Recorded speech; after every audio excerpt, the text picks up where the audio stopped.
This episode is brought to you by Netflix. So Netflix is basically Santa this year. 2 NFL games on Christmas Day, streaming live. At 1 p.m. Eastern, it's Cowboys, Commanders. Then at 4:30, you've got Lions, Vikings. Midwest football, playoff stakes, and probably some snow. Watching holiday football is a tradition the whole family can enjoy.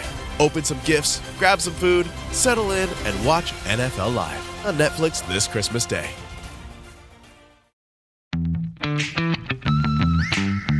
What if an appliance emergency didn't have to be? If your appliances suddenly decided they were done, don't stress. Best Buy has you covered with a wide variety of major appliances from trusted brands, in stock and available now. So you don't have to worry about laundry piling up, refilling the fridge, or that big dinner party you're hosting. Because Best Buy has the knowledge and expertise to get you the right appliance for your home. Learn more at bestbuy.com. Best Buy. Imagine that. Support for Ben Franklin's World and the Doing History to the Revolution series comes from the Omohundro Institute, proud publishers of the William and Mary Quarterly, the leading journal of early American history since 1943. Welcome to Ben Franklin's World, a podcast about early American history with Liz Covart. The study of history is key to understanding who we are and how we can affect a better future. Ben Franklin's World will introduce you to historical people and events that have impacted and shaped our present-day world. And now, here's your host, Liz Covart. Hello, and welcome to episode 156 of Ben Franklin's World, the podcast dedicated to helping you learn more about how the people and events of our early American past have shaped the present-day world we live in. Today's episode is very special because it was created and produced by Joe Edelman, an assistant professor of history at Framingham State University. Now, in addition to being the person who interviewed me in episode 100, Joe is one of my Doing History teammates at the Omohundro Institute. As the Doing History team and I outlined episodes for this series, Joe made sure we included at least one episode on the power of the press and communications in the American Revolution. And he did this because media, communications, and politics in the 18th century Atlantic world is his historical specialty. So when Joe asked us if he could produce an episode, this was the episode that made the most sense for him to produce, because he is the subject matter expert, which means you're in for a real treat. So with that, I'm handing over my mic to Joe, and off we go into the 18th century world of information and communication.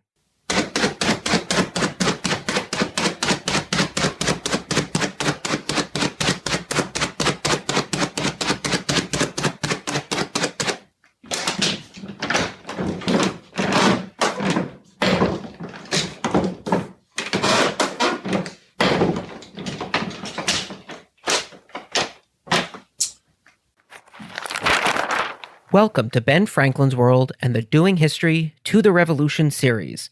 I'm Joe Edelman, your guest host for this episode. Thanks to Liz for inviting me to work on this episode, and to all of you for allowing me to borrow Liz's microphone for this week. And I also need to thank Liz for that because I literally borrowed one of her microphones.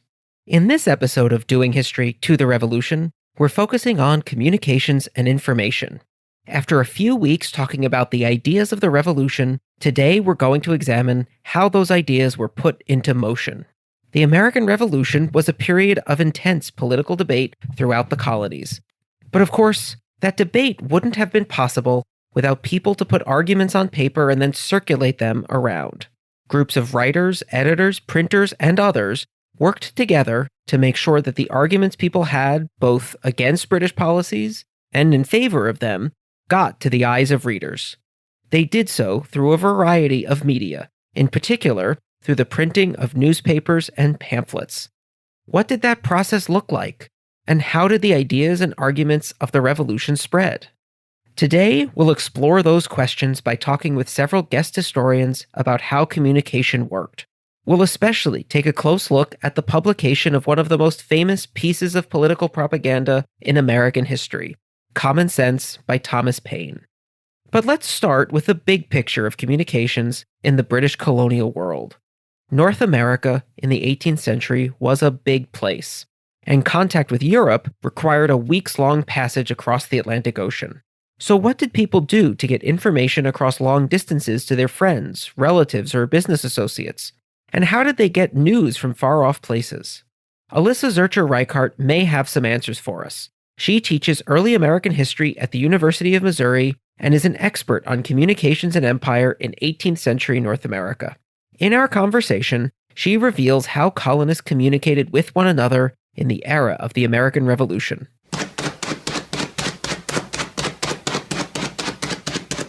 If a colonist in 1765 wanted to get in touch with someone who lived at a distance from them, whether that be a relative, a business associate, a friend of theirs, how would they contact that person? So there are a few different ways, and in large part that's going to depend on where this colonist is, who exactly this colonist is, and who they want to get in touch with. So say, for example, someone's living in Philadelphia, and they have a contact in New York. Now this is fairly straightforward, pretty simple. The Philadelphian, they would send a letter probably through the Postal Service, which would connect Philadelphia to Trenton to New York. And they could also find someone, whether this is an acquaintance, a business associate, maybe a friend, who was traveling to New York, and they would give them the letter to carry. Now, this letter, by doing it that way, would be going through the formal Postal Service, but it's usually going to go along the very same postal road. So this would be someone traveling from Philly to Trenton to New York. Now, say, though, that someone is living beyond the Eastern Seaboard. They're not in a major colonial city. They could be living in the Mohawk Valley in New York. One place that they could be is maybe German Flats, an area that's, kind of on the edge of British colonial settlements, surrounded by what's Iroquois and Mohawk country. And the region, while it has a large number of colonists, it also has just as many kind of military bodies because of forts and whatnot. So they're in this region that's beyond the edge of the formal postal service, but still relatively connected to British settlement. Now, they could send their letter by messenger. Maybe they could carry it themselves to one of the towns like Johnstown. And then from Johnstown or one of the other major towns that are further east, it could be routed through the Postal Service. Now, of course, the Postal Service, because it's the very edge of the British colonies in 1765, it's a little more sporadic than, say, sending something from Philadelphia. Now, maybe instead they would entrust the letter to someone to carry it, even further east, so to, the edge of the Postal Service, so to Schenectady or Albany. There it could just be conveyed by the post. It would be a relatively straightforward thing. Once again, also, if it was from Schenectady or Albany, you're going to have a large number of people, whether they be kind of people involved in business, people who are just traveling, who will be going down the Hudson River Valley to New York. So you could always send it with another bearer the way the Philadelphian could. But say this person in German Flats, as we said, it's on the edge of British settlement. It's kind of surrounded by Haudenosaunee lands. Maybe they know or they're an acquaintance of someone involved in the Indian superintendency. Well, then they could have this letter taken to the center of that. So Johnson Hall, where Sir William Johnson lives. And then it'll be routed by Johnson, who has his own networks, which, could take advantage of military couriers, of Mohawk and Oneida messengers, as well as kind of other bearers and people that he knows. So whether colonists or military officials lived along the coast or inland in the continent of North America, there were lots of ways for them to communicate with one another on a personal level. But in addition to personal communication, colonists also produced and consumed news and public information. So, Alyssa, how did people find out what was going on in other places? And which places did they care most about? Newspapers as news is one of the most important things that we're going to see just before the American Revolution. And colonists are looking at news and information that, no matter where they're from, is really shockingly cosmopolitan. It's very wide-ranging, whether this be news from London or from other colonial papers. But if you look at what these news items themselves are, it's going to be news from Europe, it's going to be news from Asia and the East Indies, news from other colonies. So if we think about what made the kind of, perhaps not the actual front page, but what we think of as a metaphorical front page, you find that top news is often far less local than it is global. Now, of course, large sections of newspapers were also devoted to advertisements, to shipping information, even things like poems, extracts of published works, travel accounts, plays, a number of things that, we think maybe even would be more literary. But of course, they had news.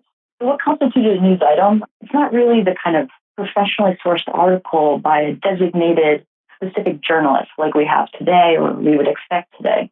News in the 18th century, it's largely excerpts of letters. Quite often these are letters from military officials, government officials, or people who have provided their letter to a printer who can then extract it. You often find news items titled things like letter from a gentleman in Detroit or, on last Sunday, a letter arrived here or the following letter. Now, much of this news that was published, if it was not pulled from another newspaper, was pulled from these letters. And of course, once something is a letter extract published in the newspaper, it becomes news, and then it's going to be reprinted in newspapers up and down the seaboard, in London and elsewhere. And so that really makes up the largest corpus of news items. Most anything published in a colonial paper was already published, usually in very much the same words. Some of this kind of practice of wholesale reprinting, it's very common. There's been work about this that's kind of called it the mobile paragraph, about how, these set news items moved across the pages of newspapers that were regional, that were across national lines, that were across the Atlantic, kind of around the globe. And so in part, that explains why there's such wide-ranging news in colonial papers. In a paper like the South Carolina Gazette, a reader could find news from, other mainland British colonies, from the Caribbean, from London, from Europe, even from the East Indies. That's really fascinating, Alyssa, especially when we think about just how much news and information colonists wanted from London and from Europe. How did they get their news from Europe? And can you explain how long it took for news to travel from Europe to the colonies and then around the colonies? The news from Europe could come in a number of different ways. If it's, coming through newspapers, a lot of these are going to be newspapers that can move even on merchant vessels and people who are traveling across the Atlantic for business. But especially if we're talking about this period before the American Revolution, starting in 1755, you have this really important kind of institutional intervention, the packet boat, which is more or less a mail boat that goes between New York and England, Falmouth, England. And this boat is, officially designated to work with the Postal Service, and it carries all sorts of things like letters, but it also does very specifically carry newspapers as well. So, news starts to kind of really improve once we get to this era across the Atlantic, and things really begin to speed up. So say in 1750, news is coming from London, and how long would it take to get to New York? Well, that would really differ once again based on, what the kind of movement of merchant ships and other things are. But once you get to the packet boat, things are moving, let's say, about a month and a half to 2 months to go back and forth. Sometimes it's quicker if you're very, very lucky. But generally, it's going to be about a month and a half between New York and England. But then to get it around the colonies, that's going to be, or more circulation. So if something's gone to New York, it also still needs to find its way to Philadelphia, or find its way to Boston, find its way down to Williamsburg in Virginia. And so that's really reliant on how efficient the Postal Service is in North America. And so the Postal Service, much like the packet boat, is something that gets really renewed interest during this time period. And so you get a much more efficient movement of information. So something could have taken, about 3 to 4 months to move from what's now, as I talked about before, Pittsburgh, back to London in about 1750, 1755. By the time you get to 1760, 1765, this news could move almost as quickly as 2 months, sometimes even faster than that. And so you really see this kind of compounding speed of improvement between the 1750s, the 1760s, and the 1770s, where suddenly information is moving about twice as fast as it was just a decade before. And a lot of this is because of things like improvement of roads, improvement of the Postal Service. But it's also just important because as news moves, as I talked about reprinting between various newspapers, you have many more newspapers in this time period as well. So they're all kind of circulating these same news items more and more efficiently. You've talked a little bit in your other answers about the post office. Can you describe the role that the post office played in communication in British colonial North America? Post office, it carries letters, as we'd expect, but it also carries newspapers. In fact, before major reforms that take place during the late 1750s, newspapers were carried almost free of charge through the Postal Service. And so it's not just letters, it's all sorts of media. The same way we think of the U.S. Postal Service as something that's carrying lots of magazines and other kind of media as well. So the Postal Service is important, one, for carrying all of this information, but it's also really important as an imperial institution for the British Empire. Most of the improvements to the Postal Service occurred during wartime. So during the 7 Years' War, which takes place in the 1750s and 60s, this major emphasis on improving the Postal Service occurs. Now, many of these improvements were not tied to moving colonial correspondence per se, but to moving military information. So many advances were tied to improving post roads that connected military communication lines, those chains of forts that kind of extended across Pennsylvania, across New York, and other colonies. The real impetus for improving this and why there was so much funding was that people were expecting messengers and expresses to carry military paperwork, military news across, these channels back to New York, which is where the headquarters of the British military were. Most importantly, this is also, if we're trying to get information back to New York, where that transatlantic packet boat I talked about is. And of course, this is the first transatlantic mail boat. And so everything is kind of very quickly propelling stuff to move information for the empire, whether this is information for the military service, things for the treasury, but the postal office is really, really heavily invigorated by these efforts that take place during wartime. The American Revolution was the last of a series of wars during the 18th century that Britain and France fought against one another trying to expand their empires in North America. Alyssa, can you tell us about how those conflicts affected communications for and in the colonies? So I'm just going to take this from the British perspective since that's relevant to what we're talking about today. Until the 7 Years' War, many of the wars that the British Empire is fighting, they're going to be fought by colonial militias or by the British Navy. It was only in the 1750s, with the beginning of the 7 Years' War, or what some people know as the French and Indian War, that large numbers of British royal troops finally were stationed in North America, and not only along the coast, but deep into parts of the continent. And so it's no coincidence, once you have all these British bodies and, not just soldiers, but you also have these institutions, whether that be the Quartermaster General, the Secretary's Office, Ordnance, you suddenly have this major British military apparatus in North America stationed in New York. And it's no coincidence then that the British Colonial Postal Service is going to double in size and delivery during this era, because you suddenly have all of this information that needs to move to this hub in New York. So the Postal Service greatly expands, it really improves its delivery. There are all sorts of efforts to really improve this, and specifically to pull it towards ports that are on the edges of the British colonies, all to bring it back to this consolidated hub where the transatlantic packet boat is and where all these offices are where people are compiling this information.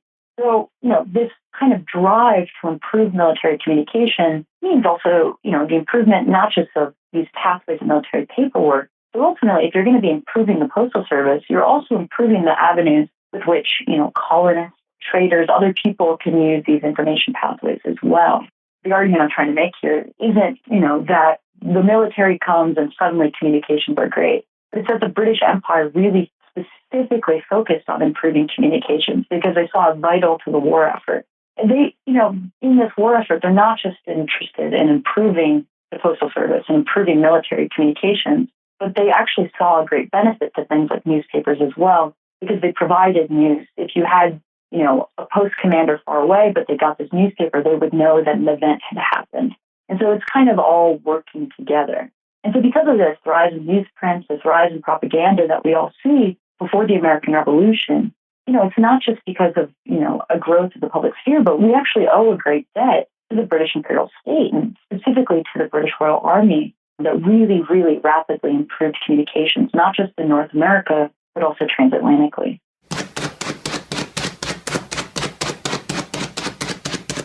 As Alyssa just revealed, colonists were hungry for news, and during the 1760s and 1770s, they were very interested in reading about politics. The two most common ways to do that? In newspapers and in pamphlets.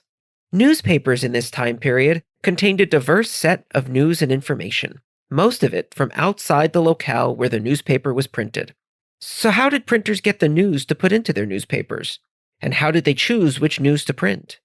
Getting the news in revolutionary America required a long chain of people connected across the Atlantic Ocean and at key points throughout the colonies. Now, most newspapers in revolutionary America were printed weekly, and it took most of that time to gather enough material just to publish a 4-page issue. Most papers contained lots of advertisements for local goods and services, which meant that about 2.5 or so pages remained for news. Printers would usually fill these pages with news from other places, because readers could find out about local happenings at their coffee house or tavern.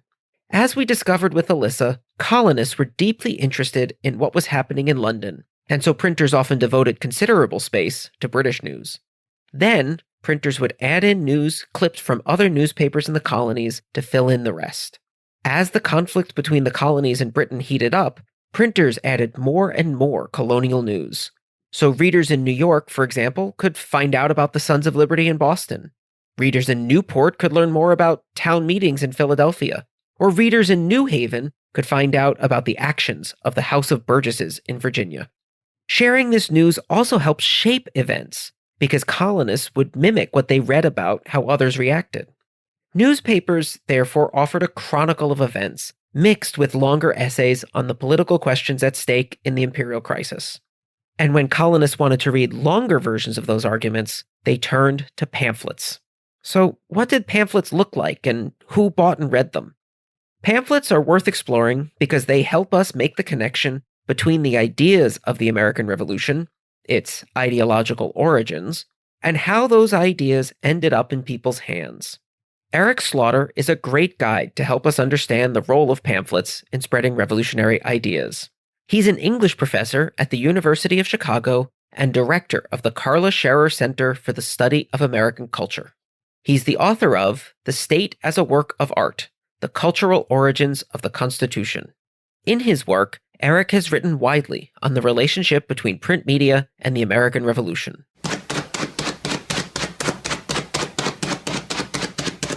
Eric, we know that pamphlets were popular during the imperial crisis and the American Revolution as a way to publicize political arguments. Can you tell us about pamphlets in this time period? What did they look like, and how were they sold?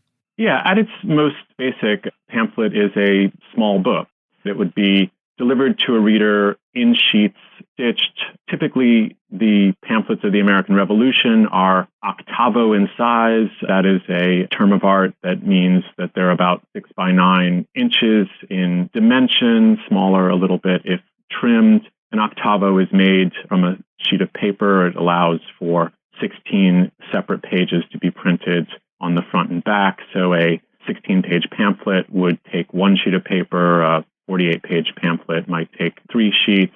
When Paine's pamphlet appeared from Robert Bell in Philadelphia in January of 1776, it was, I believe, around 80 pages or 5 sheets. So that's what it is in form. Their cost was really depended on the length, the number of sheets of paper used, but typically between 1 or 2 shillings, when a bound book might cost 3 to 5 or even 10 shillings. So a person might come by a pamphlet in a number of ways, either through a purchase at a bookseller's or stationer's.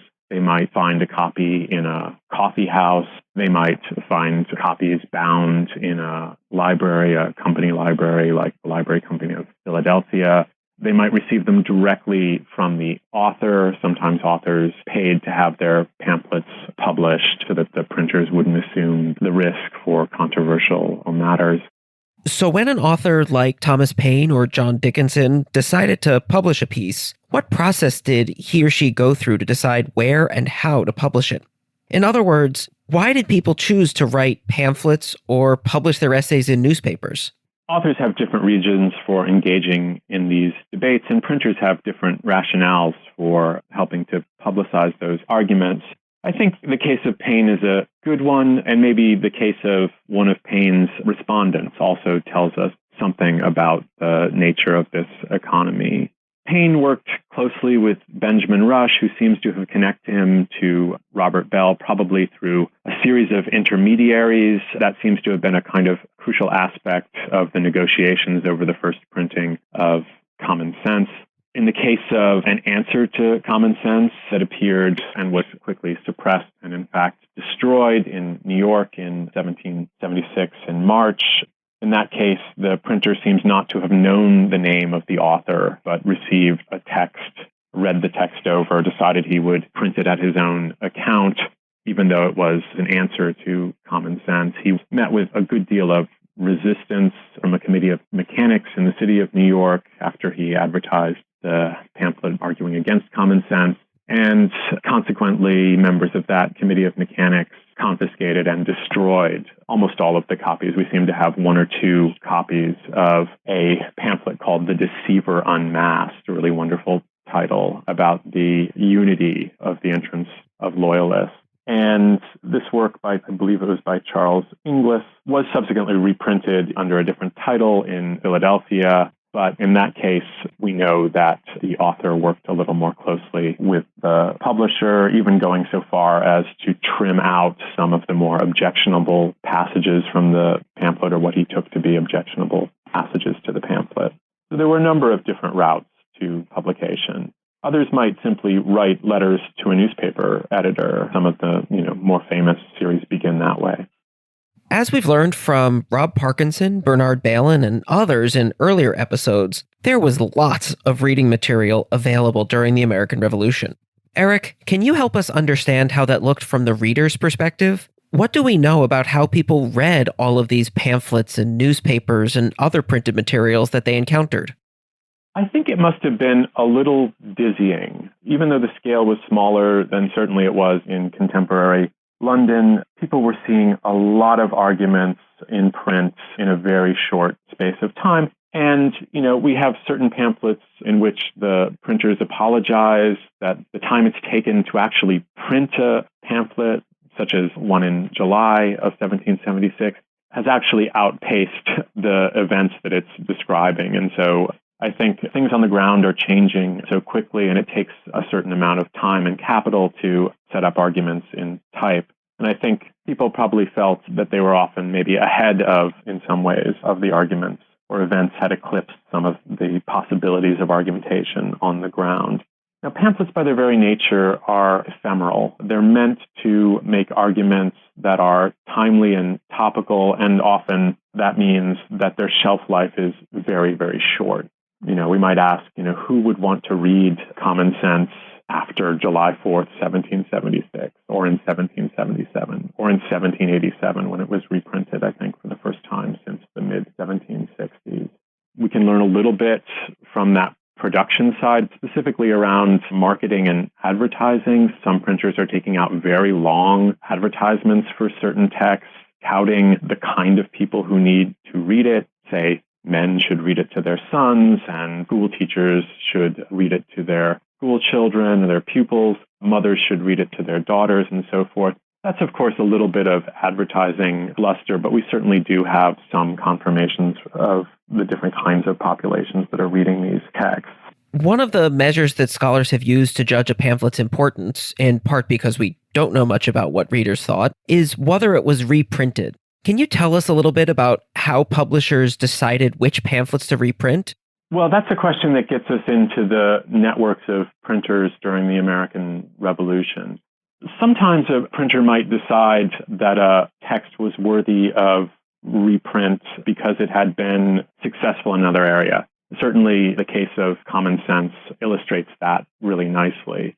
Others might think that a response to a popular pamphlet might also be a source of revenue. So when we take and consider the case of Samuel Loudon in New York, who reprinted a pamphlet against Paine, much to his consternation, since the pamphlet was confiscated and destroyed for the most part, he, I think, imagined an audience of readers who wanted to hear arguments against Paine. He may have been right. He may have just not been very politically canny at that particular moment. In some cases, reprints are being made because somebody is paying for them. In other cases, they really are thinking about potential audience. And I think, the numbers we know from certain pamphlets about sales and so forth suggest that not all of these items had the kind of ready sale. So, for instance, we know that there was a printer in Philadelphia, Robert Aiken. We have his day books, the Library Company of Philadelphia, the sort of books where he recorded his transactions. We know that he ran 3 ads for one particular pamphlet in 3 different newspapers in 1773, and that his day books record only 3 sales there. So I think, within the network of printers, people would learn fairly quickly what was going to attract an audience and what wasn't. Now that we know how printers made the judgment about reprinting, let's return to how scholars use that number. Eric, is the scale of reprinting a good way to measure pamphlets against one another? And if not, is there another way? Is there a better measure that we can use to figure out how important pamphlets were? I think it's an okay way. I think to a certain extent we haven't exploited the numbers in quite the ways in which we might, and I don't think we've really integrated the full print spectrum of the American Revolution. In other words, I think we've largely seen this from the production side.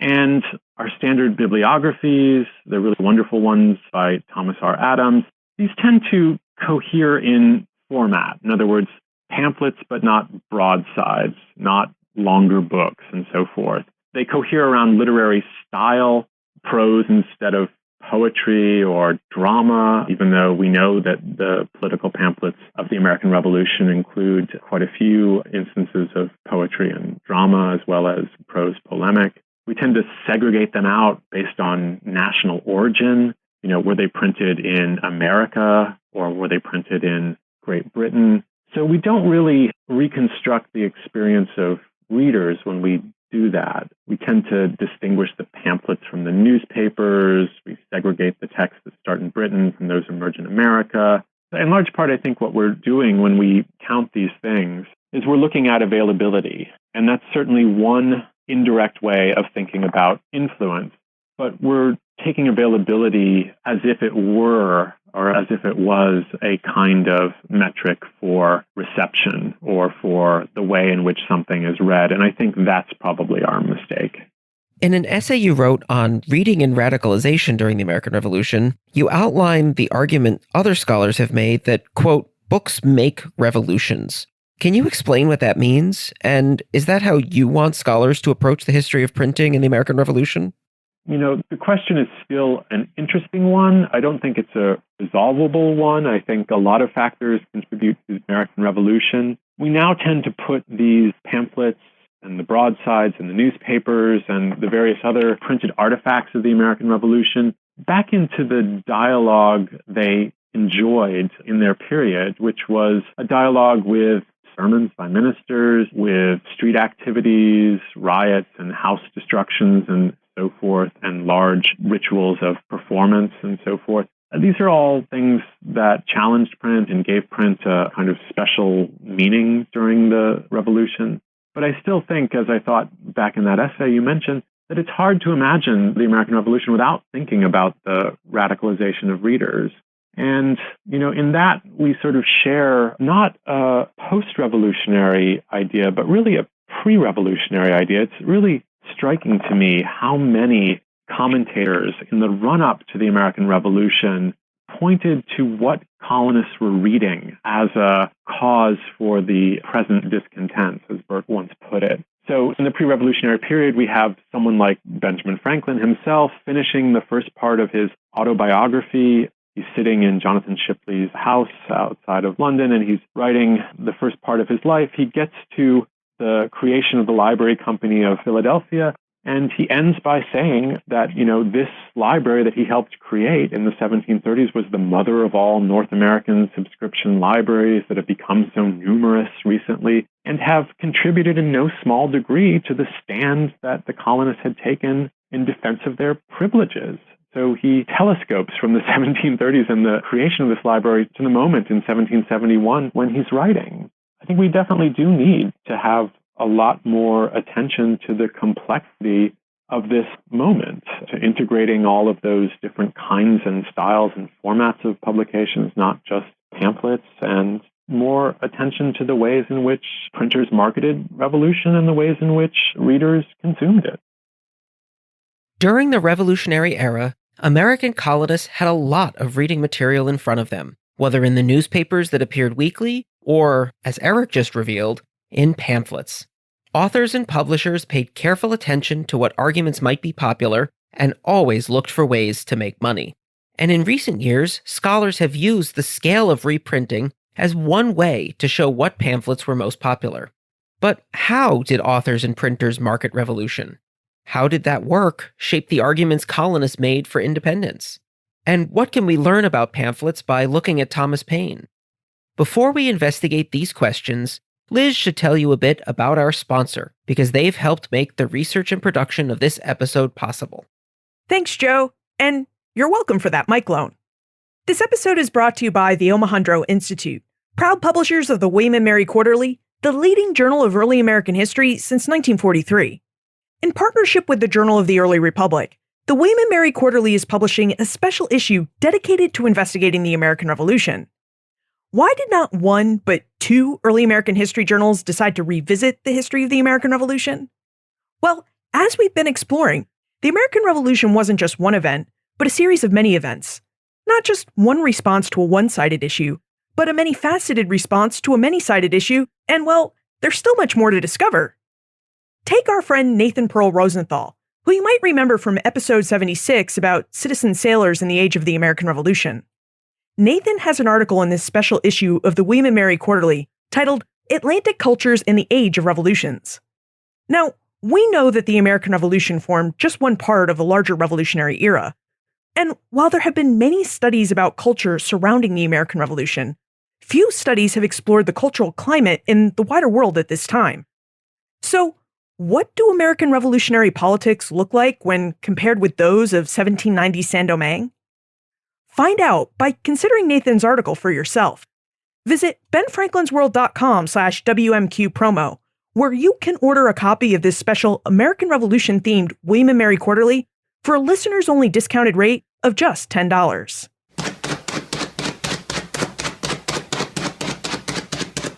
Alyssa Reichart helped us understand how American colonists communicated with one another, and Eric Slaughter revealed what pamphlets looked like and how colonists read them during the Revolutionary War. That leads to another question. How were the people who made these pamphlets, those authors and printers, marketing revolution? Many Americans recognize the name Thomas Paine, mostly as the author of the pamphlet Common Sense, which first appeared in January 1776. It came at a critical moment. The Revolutionary War had started the previous April with the battles of Lexington and Concord, and by the fall of 1775, Congress had created a Continental Army and appointed George Washington of Virginia as its commander-in-chief. Washington and his army set up camp around Boston, surrounding the British forces under General Thomas Gage. In August of 1775, King George III issued a proclamation declaring the colonies in, quote, an open and avowed rebellion. In that proclamation, the king acknowledged the importance of communication. He noted that there was, quote, reason to apprehend that such rebellion hath been much promoted and encouraged by the traitorous correspondence, counsels, and comfort of divers wicked and desperate persons within this realm. So the king had declared that the fighting was indeed a rebellion. But many colonists still wanted to reconcile with Great Britain, that is, to find some way to restore peace and also remain part of the British Empire. By the beginning of 1776, though, a growing number of colonists were starting to talk about something else, independence. But making that argument was controversial. For one thing, most colonists didn't see it as an obvious solution, and more importantly, advocating independence meant that the colonists would have to reject British rule altogether, something many of them weren't ready to do even after 8 months of war. Thomas Paine sought to change the perception of independence as controversial by making it seem natural, more like, well, common sense. In January 1776, Paine wasn't a well-known figure outside of Philadelphia, and he wasn't all that well-known there either. He'd only been living there for a year and a half. So how much do we really know about his life? Why did he publish Common Sense, and what did the pamphlet argue? And how do historians view him and his work as part of the American Revolution? Let's turn to our next guest historian, Seth Kotler, for answers. A professor of history at Willamette University in Salem, Oregon, Seth is the author of Tom Paine's America, The Rise and Fall of Transatlantic Radicalism in the Early Republic, which won the Best Book Prize from the Society for Historians of the Early American Republic.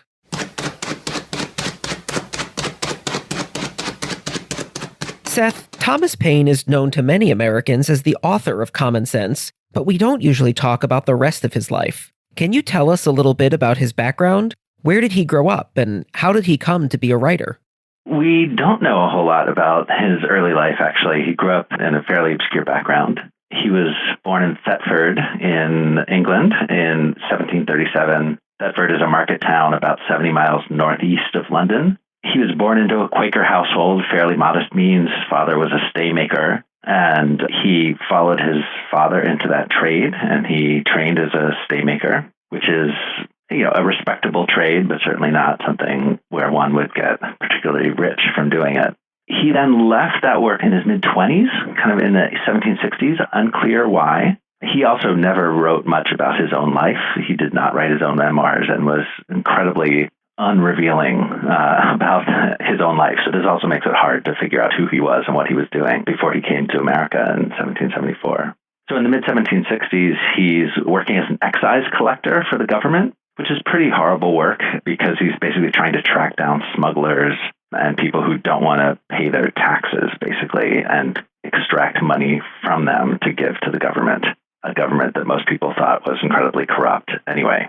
And so this is what leads to his first pamphlet, and only pamphlet that he published in England before coming to the U.S., which was a pamphlet making the case for excise collectors, his fellow tax collectors, basically, trying to explain to the English government why it is the work conditions of excise collectors should be better and why they should be paid more, treated better, etc. It was not a bestseller, needless to say. But it was pretty well written, and it did get some attention from folks there. But I think anyone reading that pamphlet on excise collectors today wouldn't necessarily look at that and think, oh, this was the guy who was going to become one of the most important political writers of the late 18th century. That's an intriguing background for Paine, and it's unfortunate that we don't know more. We do know, however, that Paine left England for Pennsylvania in 1774. Can you tell us what motivated him to travel across the Atlantic, and what work did he find when he got to Philadelphia? Like with many things, it's not entirely clear why he left. He did get married when he lived in the town of Lewis in the late 60s and early 70s. Never wrote much about that marriage. It seems to have ended badly, though we don't know why or how. He also seemed to have great frustration with his life as an excise officer. There wasn't a lot of hope for advancement and so on.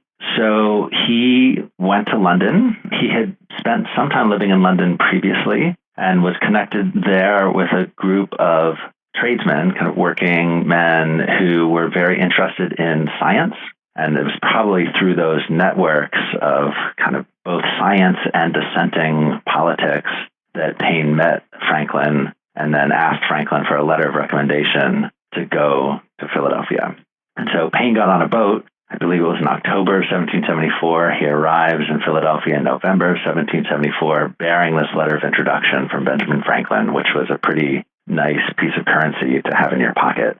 And so with that, he was able to parlay that connection into a job working as an editor for the Pennsylvania Magazine, which was edited by a man named Robert Aiken. And this was a pretty important magazine in the sort of political and literary circles in Philadelphia. And so by doing this work of editing the pieces that would appear in this magazine, Paine could come up to speed pretty quickly with what people were talking about in Philadelphia at this kind of raw political moment in 1775. We know that Paine eventually turned from the Pennsylvania Magazine to working on Common Sense, which he wrote late in 1775 and then published in January of 1776 in Philadelphia. Now, this was about 8 months after the Revolutionary War had started at Lexington and Concord. Can you tell us about the political and military situation at the end of 1775? Why did Paine think that this was the moment for him to enter the political debate? The way I sort of read his decision to write this pamphlet and then try to get it published is that never in his life was he a particularly strategic thinker. He just didn't really have a strong ability to read the political winds around him in the political sense, but he was brilliant at being able to pick up on the kind of cultural winds around him and what people were thinking and what ideas and arguments would resonate with them. And so my read on what happened with Common Sense is that he was spending a lot of time hanging out in taverns, as he was wont to do, and coffee houses. And taverns and coffee houses were profoundly sociable spaces in the late 18th century. It was not like a coffee shop today where you go and sit with your earbuds in your ears and read quietly or write in your journal. These were spaces where people went intentionally to argue with each other, to talk, to read newspapers out loud, etc. And so Paine was spending a lot of time in those spaces listening to what people were talking about in this really politicized moment of 1775 and basically caught all the winds of what was happening around him and translated that into this pamphlet that then My sense of the response of it was he shared it with a very small group of people. We don't have a lot of evidence about what their response was, but it seemed like folks were thinking, ooh, I don't know, this is a little much. And then finally he found someone who was willing to kind of publish it and put it out there. And then it landed with pretty significant splash when it came out. And I think in part that what he did is he said the quiet part out loud. He basically took what these sort of working class, middling men in Philadelphia were talking about amongst themselves and translated it into this printed document that made these really powerful arguments against the king, against the continued connection with Britain. So in our everyday language, something that's common sense usually requires no explanation. It's something that you should just understand what it is. But that may not be as true for something that's an argument 250 years removed. So, Seth, can you tell us what Thomas Paine was claiming was common sense? Yes. So this is one of the ironies of the pamphlet is that actually when it came out in January 1776, most people actually did not think it was common sense, what he was saying, what he was arguing for. There were a good number of people who did, but the claim that this was common sense was a rhetorical claim, not a factual claim at the time. But it worked really effectively because it did speak to ideas that were in circulation at the time quite widely, but were still perceived to be, maybe edgy is the right word. And what he drew from was this combination of Enlightenment science and radical Republican political ideas. And let me explain what those were. So Enlightenment science started from this presumption of empiricism. Anyone can perceive the world and can ask questions, can do experiments, and generate useful, meaningful knowledge, actionable knowledge about the world. So he came out of this scientific background where, again, just because you're the Pope or the King doesn't mean you understand gravity any better than a staymaker who went to listen to some lectures in London about it. There's this egalitarian epistemology, or this egalitarian sort of way of thinking about the world that to him was commonsensical. In Common Sense, he makes this argument about the foolishness of having an aristocracy govern a society is like having a hereditary mathematician, which is one of my favorite lines from the pamphlet, where he's like, look, if you're good at math, you're good at math, but no one is born good at math. This is something that anyone can learn, and if you learn it, then you learn it. But, a hereditary mathematician is just a dumb idea, just like a hereditary politician. So this is where, to him, what was also common sense was this belief in fundamental human equality, not equality of result necessarily, but equality of potential. And so, therefore, to him, the idea that some set of people were set apart, monarchs or aristocrats were set apart to run a country when everybody else's job was to just sort of sit and accept that and take that for granted, to him seemed nonsensical, not commonsensical at all. And he uses this story, this analogy in the beginning of Common Sense, where he describes the first political society as a group of people gathered around a tree to make the laws and the rules under which they shall all agree to live. And that to him is sort of what politics was. It's like, it's simple. We're all living here. We need some rules. Let's get together. Let's make the rules under a tree and then leave and then go back and we'll all follow the rules. It's really not rocket science. It's not that hard to run a country. Ultimately, as we've learned, it actually maybe is a little more complicated to run a country.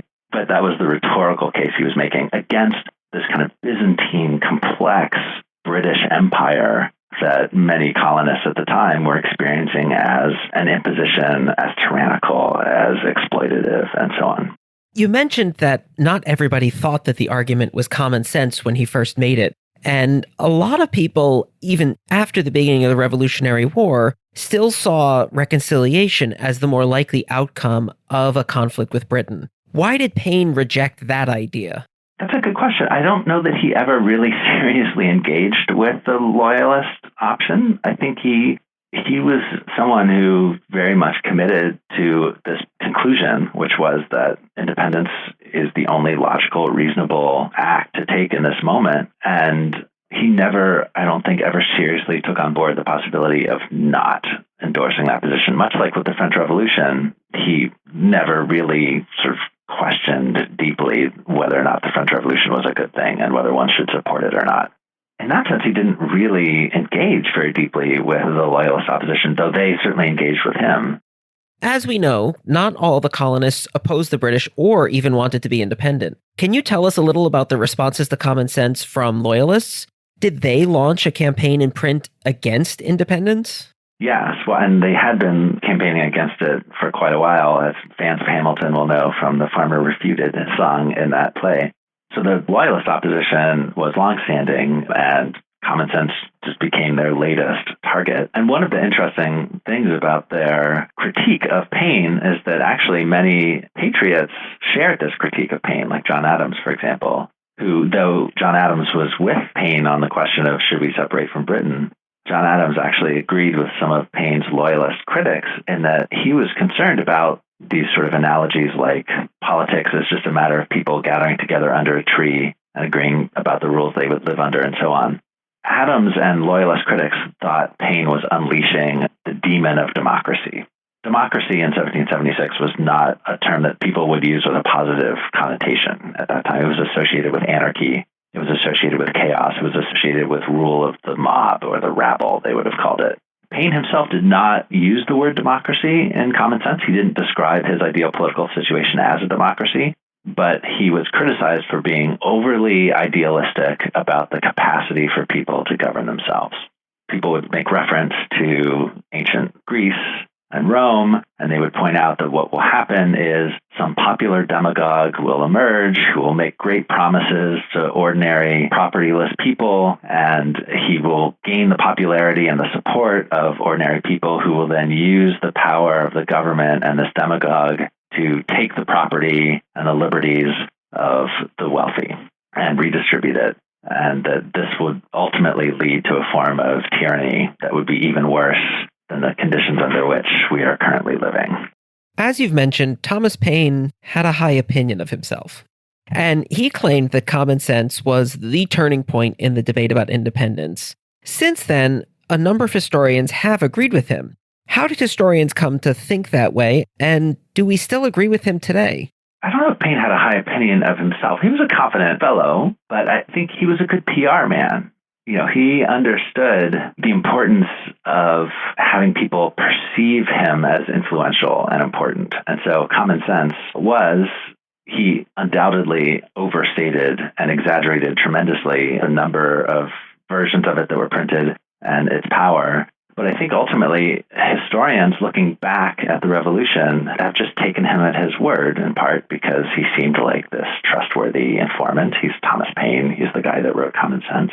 But I think also, Paine's self-justifying story about how important Common Sense was at the time fits with a sort of patriotic narrative that Americans have often liked to tell about the revolution, that it was an intellectual endeavor, that it was something that we thought about rationally, we engaged with arguments. Common Sense is filled with evidence and charts and numbers and things like that. So the idea being that this is a revolution that wasn't entered into rashly, it wasn't something that people entered into out of a sense of vengeance or hatred or self-interest, but rather was something that people thought about carefully, soberly, read pamphlets like Common Sense, and then made a rational decision that this was indeed the best path forward.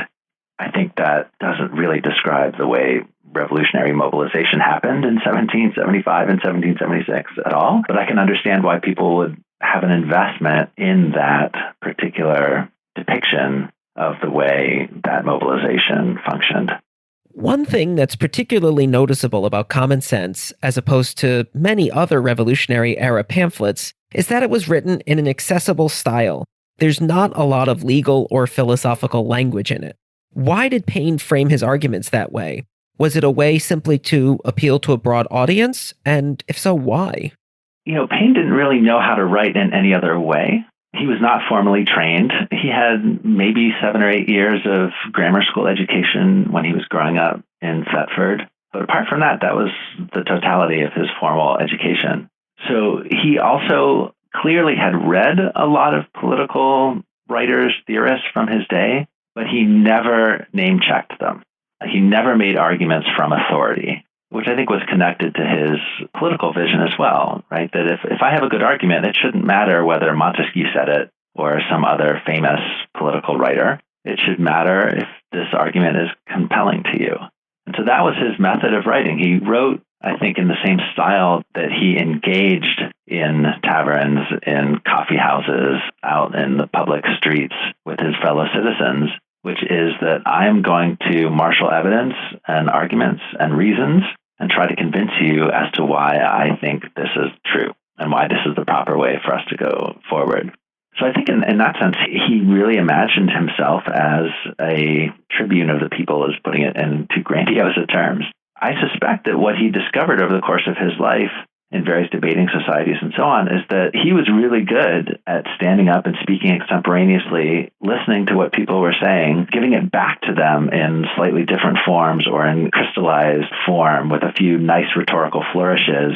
I mean, when I read Common Sense, and there's that line about sometimes nature gives us an ass for a lion when he's describing the foolishness of hereditary rule.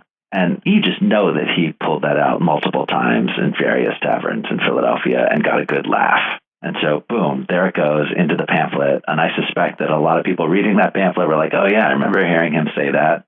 So to me, that feels like kind of a transcript, a summary of basically what people were saying via word of mouth on the streets of Philadelphia in 1775.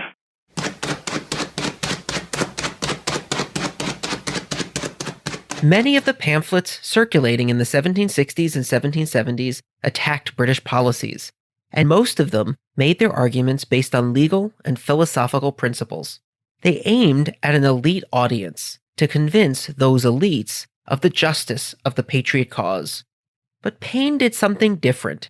He wrote in the language in which people spoke, and saw himself, if not as the people's representative, then at least as someone speaking to a much broader audience.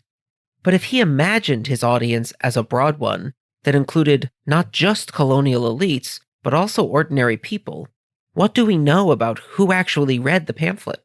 How far did it really spread around the colonies in 1776? And what role did Paine play in making Common Sense as famous as it now is?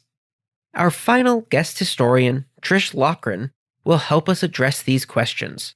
Trish is an associate professor of English and history at the University of Illinois, Urbana-Champaign, and the author of The Republic in Print, Print Culture in the Age of U.S. Nation Building, 1770 to 1870. In her book, Trish explores the history of Common Sense, and in particular how a battle between Thomas Paine and his publisher shaped the pamphlet.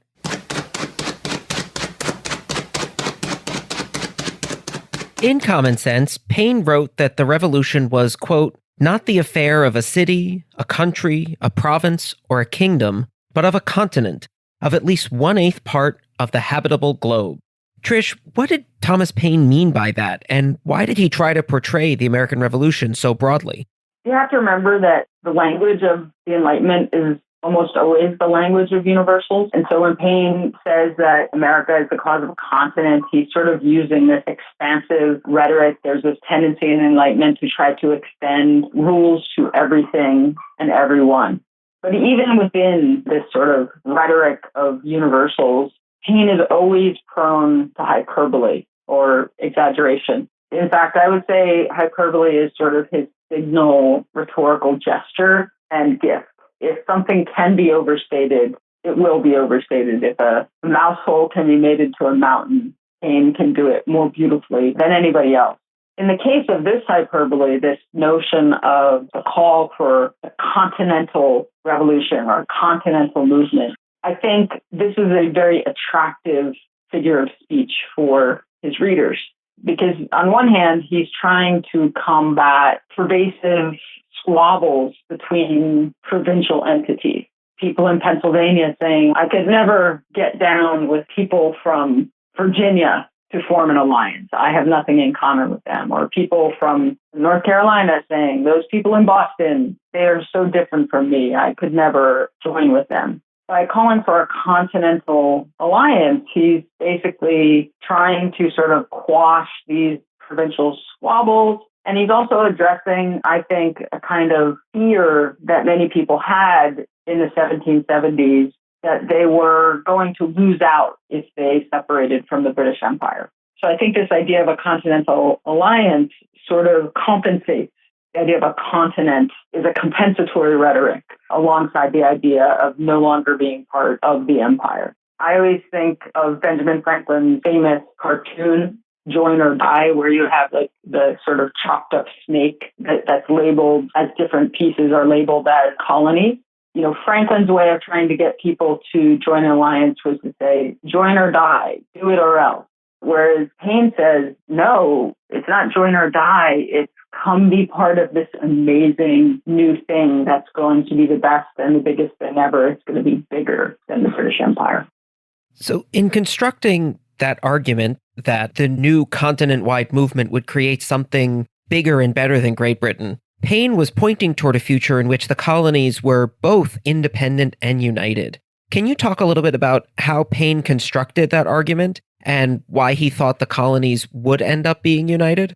Well, common sense is definitely one of the core places in Paine's canon where he makes this argument. In terms of how he makes the argument, I would say he makes it any way he can.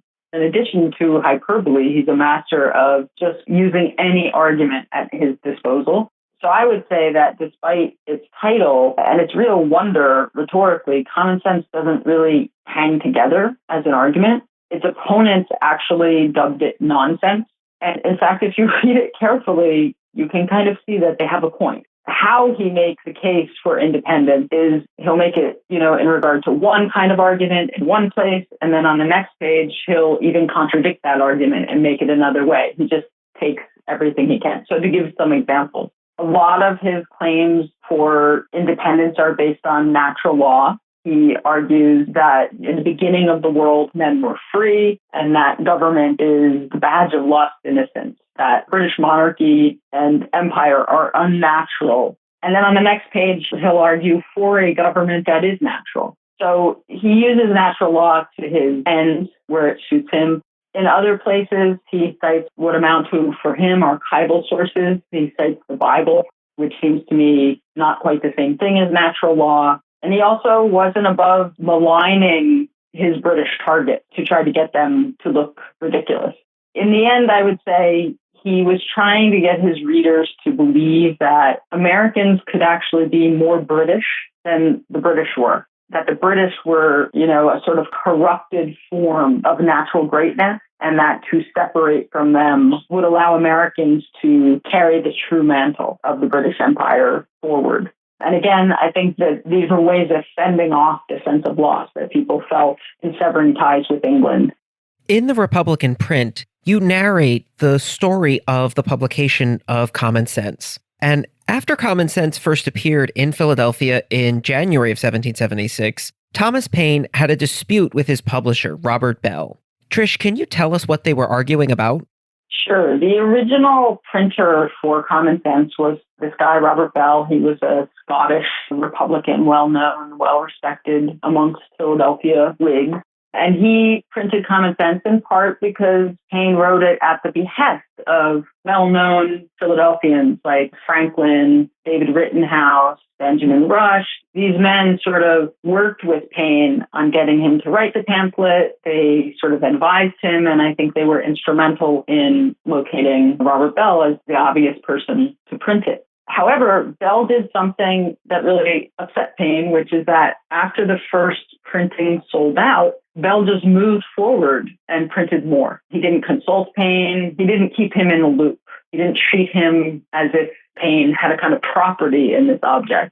Instead, the printer sort of took control, took ownership of the text, and went ahead and reprinted. And this absolutely gobsmacked Paine and infuriated him. And his response was to take out ads in the local newspaper attacking this new edition and telling Philadelphia readers not to buy it, telling them that he was in the process of finding his own printer, and that when he did, he would release a new updated edition with more material, with improvements, sort of encouraging them to buy from him. So basically, it was an argument over what I would call sort of authorial sovereignty. Paine felt that he should have control of this text. It's pretty ironic, actually, because a lot of the founding texts in the U.S., like Common Sense or even like the Declaration of Independence, they're treasured because they seem not to belong to anyone. Common sense, even in its title, seems to suggest that it's the property of everybody. And I think a large part of the myth of common sense is that it's the people's text, right? That people spontaneously responded to it, that it was read by everyone, everywhere, because it expressed not thoughts that were particular to Paine, but thoughts that were common. But Paine didn't actually see it that way. And actually, neither did Robert Bell. Both of these guys felt like they had a kind of interest in the text. And this led to months and months of squabbling between the two of them. It's actually kind of an epic, I don't know what you would call it. It sort of reminds me of, I'm thinking again of Lin-Manuel Miranda's Hamilton and the way he articulates arguments between people through rap battles.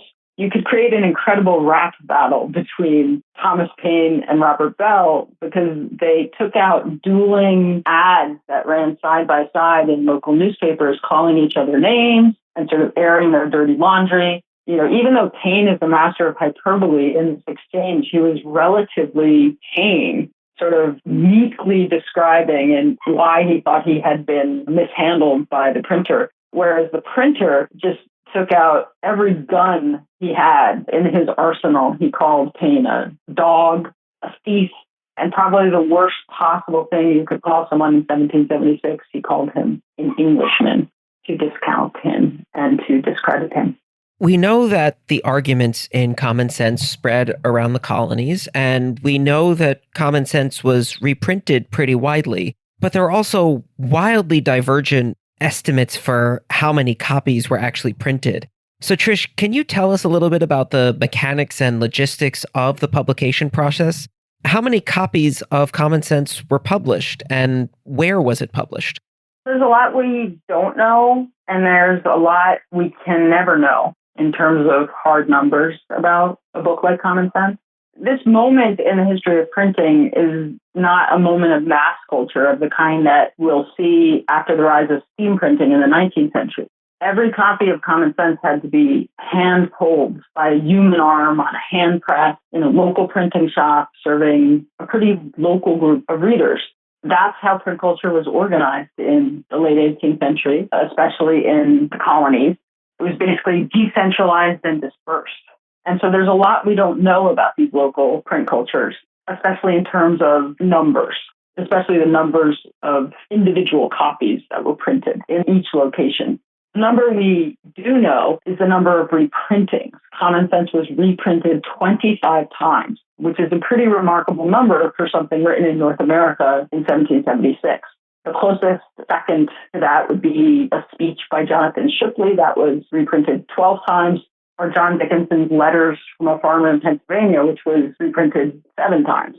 So those are pretty weak numbers against 25 reprintings for Common Sense. But let's think about it. There were 25 reprintings of Common Sense, but 16 of these are in Philadelphia.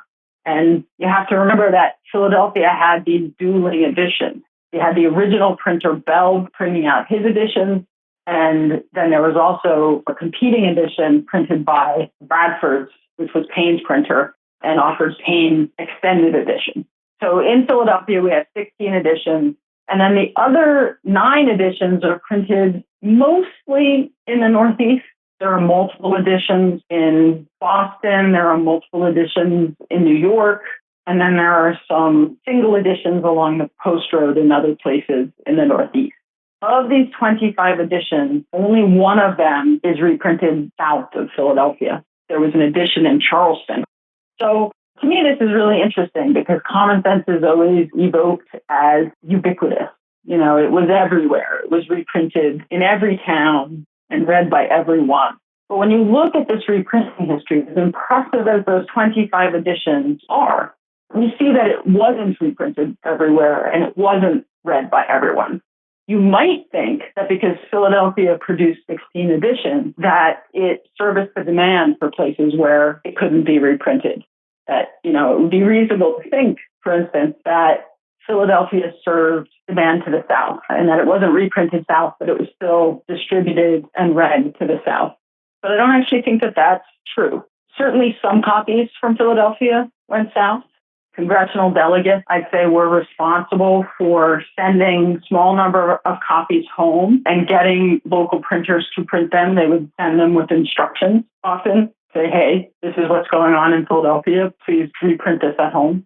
But large numbers of a pamphlet like Common Sense were not likely to circulate away from Philadelphia in like high numbers.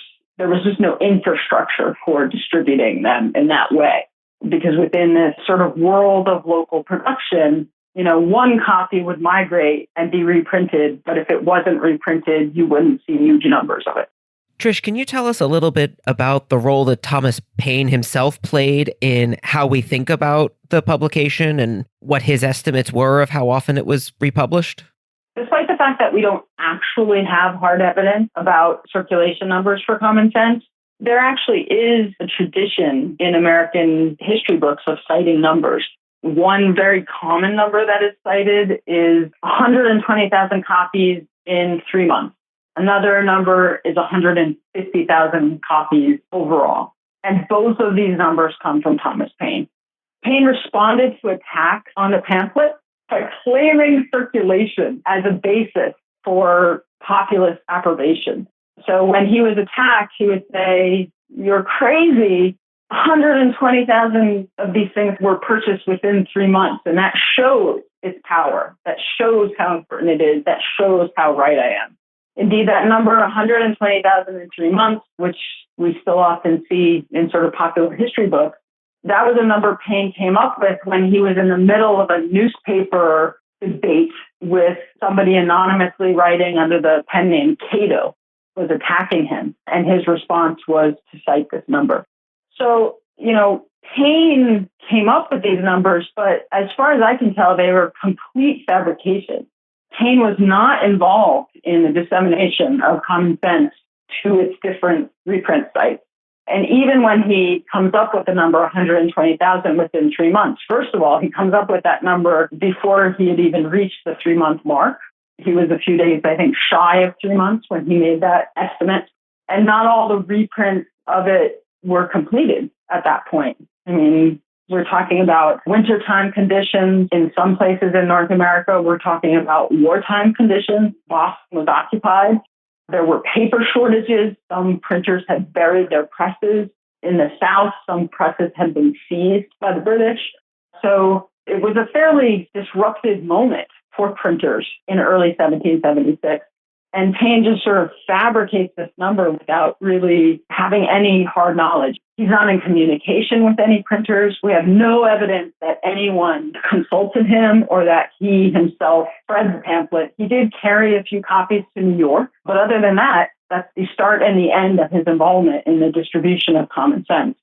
So his numbers are, I would say, puffery, authorial vanity, perhaps, but they've been taken up by historians because they certainly have a ring of certainty, but they're not really based on anything. In the Republican print, you discuss how historians came to see Common Sense as the first American bestseller. As you just explained, is that something that we just get from Thomas Paine? And do historians continue to believe that to be true today? I call this the cult of Common Sense, this pervasive belief that Common Sense was a bestseller. But one of the things I talk about in my book is that there's just this notion of the bestseller is really anachronistic. It's really, at best, a sort of industrial phenomenon. In early histories of the Revolution, in the early 19th century, Paine actually isn't really mentioned that much. He's not a particularly decisive figure for a lot of early historians of the Revolution. But by the late 18th century, as historians started to delve into archival sources and became more interested in sort of reading the text of the Revolution and the words of the Founding Fathers, there started to be this cult of Common Sense that emerged and this notion of the bestseller. I would say that Paine's certainty in giving these numbers, I think, was very attractive in the late 19th century and the early 20th century to historians that were looking for these sort of positive, numbers-driven ways of thinking about things. And Even though I think we should actually know better, I think it's still a very attractive idea today to imagine that Common Sense was a bestseller, that everybody read it, that everybody responded spontaneously to it. And the reason is that it stands as a kind of populist icon for the revolution. Its title, Common Sense, and the idea that it was sort of spontaneously adopted by readers everywhere, this gives a kind of populist legitimation to the revolution. It makes it seem like it wasn't Paine's idea, it wasn't the Congress's idea, it wasn't elites. It was just these everyday people responded, and it just made sense. It was common, and it was common sense. One of my favorite lines from Common Sense is early in Paine's appended edition. He adds a preface, and I think it's the first line. The first line of his preface, he says, the sentiments in this pamphlet are not yet common, but they will be. And it's sort of this remarkable moment where this thing called common sense announces itself as not common sense. Paine basically says, the ideas you're about to read, they're pretty out there, and most people aren't going to agree with them. But eventually, you'll see that I'm right. So this idea that Paine was just speaking the will of the people for them, or that the revolution sort of emerged spontaneously as a sort of natural populist event, I think the cult of common sense, or the myth of common sense as a bestseller, tends to help along the idea that the revolution did not belong to elites, it did not belong to the few, it was not fabricated, it was not engineered, it belonged to the people. And for that reason, I think it's a pretty hard story to let go of. And I think it's pretty alive and well, not just on the pages of popular sources like Wikipedia, but historians themselves continue to be very taken with this idea. And there is some warrant for it in those 25 editions. But the more you know about those 25 editions, where they circulated and where they didn't circulate, I would say the more frayed that sense of a perfectly even, spontaneous, ubiquitous circulation becomes.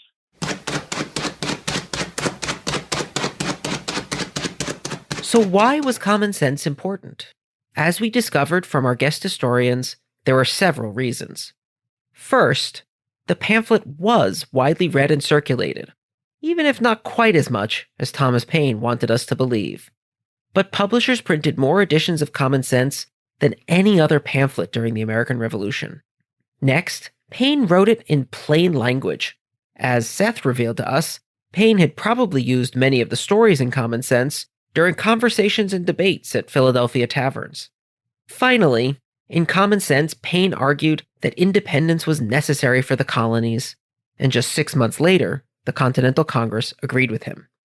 Beyond his importance for the American Revolution, Thomas Paine remains a figure that politically active Americans turn to as part of the founding generation. People quote or refer to Common Sense and invoke Paine's name to marshal support for whatever their cause is. So how does looking at Paine in historical perspective help us understand why people remember him today?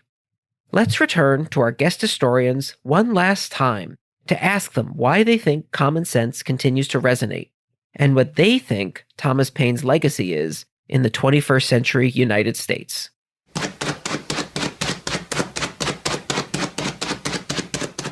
I think one of the things that Thomas Paine did is he encapsulated the state of American political debate in 1776 in a really clear, straightforward way. And we've inherited that originary moment in our political culture. And I think there's a good reason why Paine today is embraced both by the right and the left. Glenn Beck is a real fan of Thomas Paine and even published an edition of Common Sense. But also many progressives, even democratic socialists, claim Paine as one of their own. And I don't think either of them is wrong necessarily. So Paine belongs to all of us. When you look at certain passages in Common Sense with their suggestions about a manifesto to be sent to foreign court, something like the Declaration of Independence, or his suggestions about a continental charter or constitution, as we might call it, or even the idea that conventions separate from the state legislatures must be used to help form constitutions, this very basic American innovation of the Constitutional Convention was popularized by Thomas Paine. even key phrases that we associate with the revolution, like phrases in our own Bill of Rights, like free exercise of religion, may have their origin with Paine and his description of what a continental charter should not allow the government to interfere with. So I think that's a huge practical and pragmatic set of things that Paine should be appreciated for. So I think it's important for us to think of Paine and common sense from an Atlantic perspective, from a British imperial perspective, to see this as something that's not just, important for the American Revolution, but to really put it into this broader context of the way information, ideas kind of moved across the larger British Atlantic world. To see how things like ideas, prints, moved across not just the colonies, but these broader geographies, these different societies. And most importantly, that this is something that's happening in this period, and something that we think of not quite as modern, on the edge of modern, before we think of wide-ranging advanced communication. And this is important from a technological perspective because the world's never really all that small. But I think it's also important to understand that these debates, these revolutionary ideas, were never constricted. They were never, narrowly national or regional boundaries. The idea being that politics and ideas, these were traversing the globe, and they were inspiring action in various settings. Paine, in a way, speaks more powerfully to the 21st century than he did to the 18th century. His belief in universal diffusion, this sort of cult of common sense as a text that could be everywhere at once, it sounds a lot like the current state we live in. It sounds like the sort of 18th century precursor to something we like to call the World Wide Web. I think that the Enlightenment investment in circulation, even the circulation of a book, the idea of universal diffusion, that is a foundational liberal, and it has an incredible hold on us today. The idea of freedom of movement is very much conflated with ideas of freedom in general, and even with consent, the notion of political consent. So I would say a lot of our contemporary fantasies about the internet and about electronic communication have clear precursors in the myth or the cult of common sense.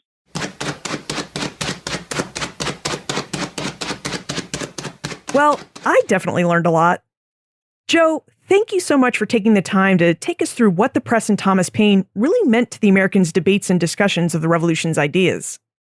Now, if you're looking for more information about Joe, our guest historians, and notes from today's episode, be sure to visit the show notes page, benfranklinsworld.com/156. Today's episode was made possible by the Omohundro Institute, proud publishers of the William and Mary Quarterly, the leading journal of early American history since 1943. To get your copy of the special American Revolution-themed issue of the William and Mary Quarterly for that listener-only price of just $10, visit benfranklinsworld.com/WMQ I'd also like to offer a special thank you to David Fudge, who agreed to let us use his recording of the 18th century letterpress and ink blotting sounds you heard at the start and throughout this episode. David, this was great sound. Thank you so much. Finally, what do you think Thomas Paine and common sense really meant to the American Revolution? Do you think Paine and his pamphlet were important to the cause? Share your ideas with me. Send me an email, liz@benfranklinsworld.com, tweet me @LizCovart, or post a comment in our listener community on Facebook. And remember, never leave till tomorrow that which you can do today. Are you interested in the parts of history that remain a mystery? Do you want to learn more about the historical myths and misconceptions used to prop up false belief today? I'm Nathaniel Lloyd. In my podcast, Historical Blindness, I delve into all of these topics, sharing puzzling tales from the past and examining hoaxes, conspiracy theories, and misremembered events that provide insight into modern politics and religion. New episodes every 2 weeks. Find Historical Blindness on most podcast players and platforms. As a longtime foreign correspondent, I've worked in lots of places, but nowhere as important to the world as China. I'm Jane Perlez, former Beijing bureau chief for the New York Times. In our third season of Face Off, the US versus China, we'll explore some of the biggest issues dividing these global powers today. Trump and Xi Jinping, AI, China's growing military might, and also robots. New episodes of Face Off are available now, wherever you get your podcasts.